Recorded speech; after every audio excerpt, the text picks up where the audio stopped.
Hi everyone, स्वागत है आपका आरएस क्रिएशन स्टडी चैनल में। तो आज हम लोग एक बहुत ही इंपॉर्टेंट टॉपिक डिस्कस करने जा रहे हैं MG04 का, जो कि ब्लॉक फर्स्ट से है, यूनिट फोर्थ का टॉपिक, जिसका टाइटल है सैपियर वुर्फ हाइपोथेसिस। तो इस हाइपोथेसिस के बारे में स्टार्ट करने से पहले मैं आपको ये बता देती हूँ कि इस हाइपोथेसिस का नाम सैपियर वुर्फ कैसे पड़ा। इस हाइपोथेसिस में दो अमेरिकन लिंग्विस्टिक का कंट्रीब्यूशन रहा है, जिनमें से एक का नाम था एडवर्ड सैपियर, आप यहाँ पर पिक्चर भी देख सकते हैं, और जो दूसरे थे उनका नाम था बेंजामिन ली वुर्फ। ये इनकी पिक्चर है। तो ये जो वुर्फ थे, ये जो थे सैपियर के स्टूडेंट भी रहे थे। तो इन्हीं दोनों ने मिलकर इस हाइपोथेसिस को दिया था, और इन्हीं दोनों के नाम को मिलाकर इस हाइपोथेसिस का नाम जो है सैपियर वुर्फ हाइपोथेसिस पड़ा था। इस हाइपोथेसिस को लिखने की शुरुआत जो है सैपियर ने की थी 1929 में, और इसमें जो है रिसर्च करना स्टार्ट किया था। बाद में सैपियर ने जो है अपनी जो स्टडीज थी उनको मर्ज किया यंग लिंग्विस्टिक के साथ, जो कि थे वोर्फ, मतलब अपने स्टूडेंट के साथ इन्होंने अपनी स्टडीज को मर्ज किया। तो जब ये थ्योरी बन गई थी तो 1950s के दौरान ये जो हाइपोथेसिस थी ये बहुत ज़्यादा फेमस हुई थी। बहुत से जो क्रिटिक्स थे उन्होंने अपना अपना ओपिनियन दिया था इस हाइपोथेसिस के ऊपर। तो अब हम देख लेते हैं कि ये जो सैपियर वुर्फ हाइपोथेसिस है ये है क्या, मतलब इसमें दिया क्या गया है। एक तरह से हम इसकी डेफिनेशन देख लेते हैं। तो सबसे पहले हम देखते हैं, language shapes the way we think and see the world.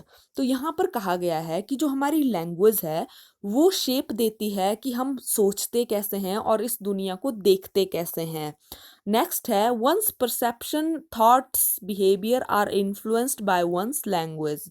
जो एक व्यक्ति है वो कैसे सोचता है, वो बिहेव कैसे करता है, जिस तरह से वो बिहेव करता है, और जैसे वो चीज़ों को जो है देखता है, मतलब उसका देखने का जो नज़रिया है, जो उसका परसेप्शन है, तो वो सब चीज़ें जो है उसकी लैंग्वेज से इन्फ्लुएंस होती है, ऐसा कहा गया है यहाँ पर। मतलब जैसा वो बोलता है वैसा ही वो सोचता है, वैसा ही वो देखता है। तो ये इस थ्योरी में कहा गया है। नेक्स्ट है, people who speak differently think differently. जो लोग जो है अलग बोलते हैं वो अलग सोचते हैं, मतलब डिफरेंट लैंग्वेज वाले लोग जो है डिफरेंट सोचते हैं, ऐसा इस थ्योरी में कहा गया है।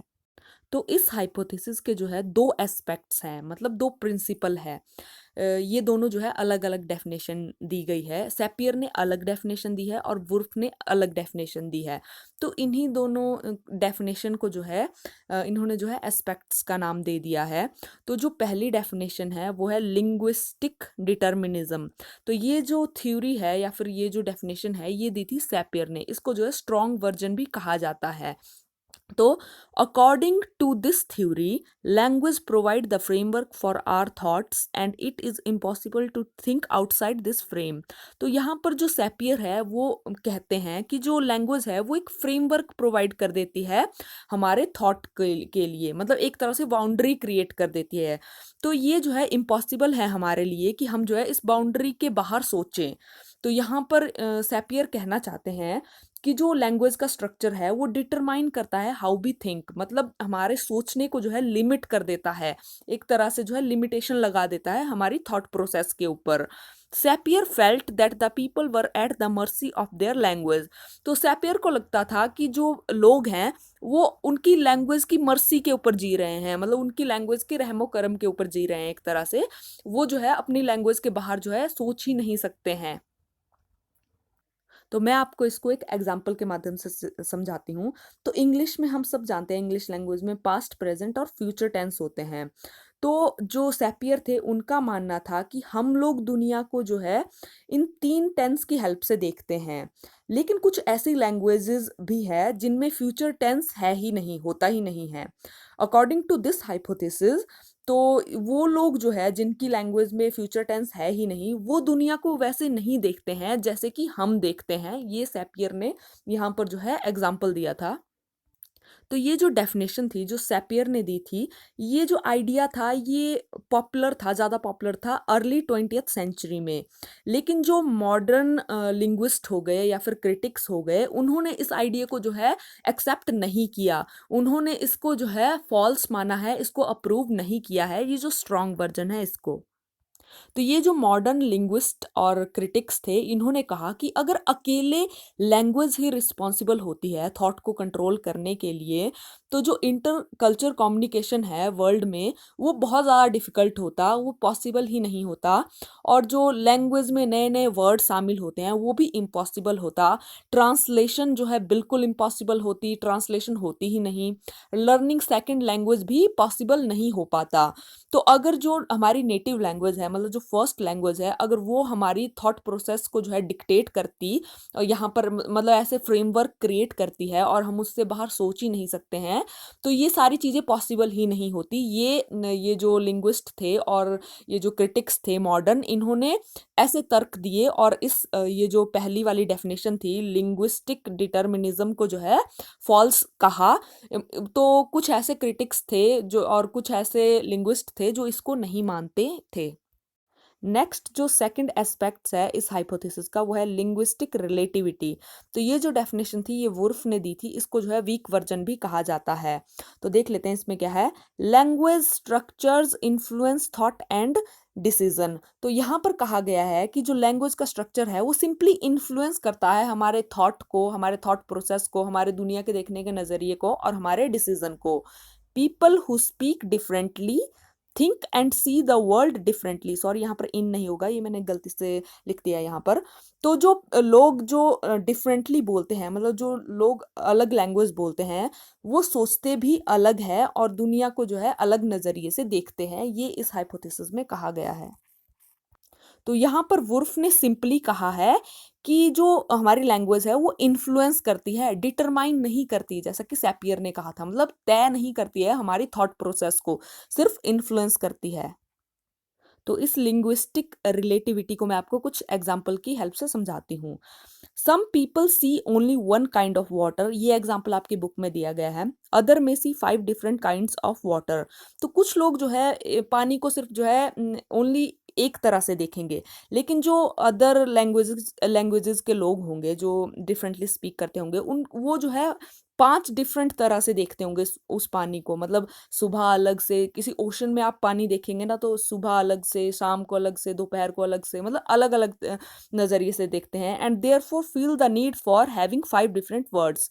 और उनकी लैंग्वेज में उनको ज़रूरत महसूस होगी कि उनको जो है 5 अलग अलग तरह के नाम चाहिए for different kinds of water. उनको जो है 5 अलग अलग तरह के नाम चाहिए।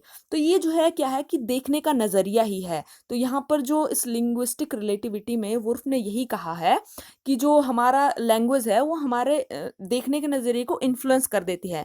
जैसे फिलीपींस है, वहाँ पर 92 वर्ड्स है राइस के लिए, सिर्फ चावल के लिए जो है 92 वर्ड है, लेकिन हमारी लैंग्वेज में सिर्फ 1 या 2 वर्ड हैं राइस के लिए। तो ये जो लिंग्विस्टिक रिलेटिविटी है ये कहती है कि शायद उनकी लैंग्वेज में जो है राइस की इंपॉर्टेंस बहुत ज़्यादा है, इसीलिए उनके पास इतने ज़्यादा वर्ड्स हैं। यहाँ इतनी ज़्यादा इंपॉर्टेंस नहीं है तो हमारे पास जो है 1 या 2 ही वर्ड्स हैं।